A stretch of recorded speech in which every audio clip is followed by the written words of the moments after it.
Hey there folks, this is Ed Beard again with the Employer's Edge. We're going to dive into a world today that is kind of scary for a lot of people. We call it the unspoken soft skill. And that soft skill is forgiveness. You see, forgiveness is critical. We come to you from way out here because, see, forgiveness is bigger than business and critical to business. Forgiveness is bigger than you personally, but critical to you personally. Forgiveness is life. Here's why I say that. If you think about it, forgiveness is a future word. It's about what has yet to happen. If you think of the opposite of forgiveness, say resentment, and you're a leader, you want to hold someone accountable to what has already happened. Don't do that. That was wrong.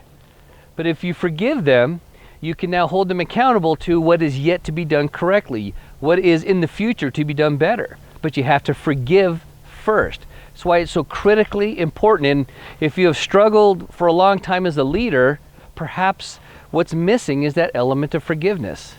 You know, right now at the time we're talking about this, resilience is another unspoken soft word, but it's coming on. Just know, in the absence of forgiveness, there is no resilience, because one has to also forgive themselves to move into the future, to be resilient.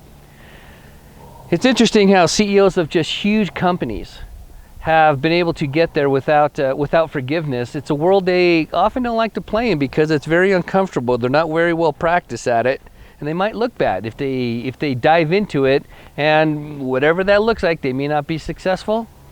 It doesn't change what forgiveness is. As a CEO, don't you want your people to be thinking in the future? Isn't that beneficial to the organization and the realization of your strategic initiatives? Isn't that what you really want? In order to get that, you're going to have to get your leaders into the frame of mind of forgiving. How to do that's a whole nother video. If you could have done it by now, you'd have done it already, but you haven't. And if you haven't, if you're one who has, I don't want to say you haven't, but if you haven't, we're going to make another video on that too, on how to change your mindset shift into the future of forgiveness. I also bring you out here, talk to my buddies too, because I fed them a little late this morning, but they forgive me.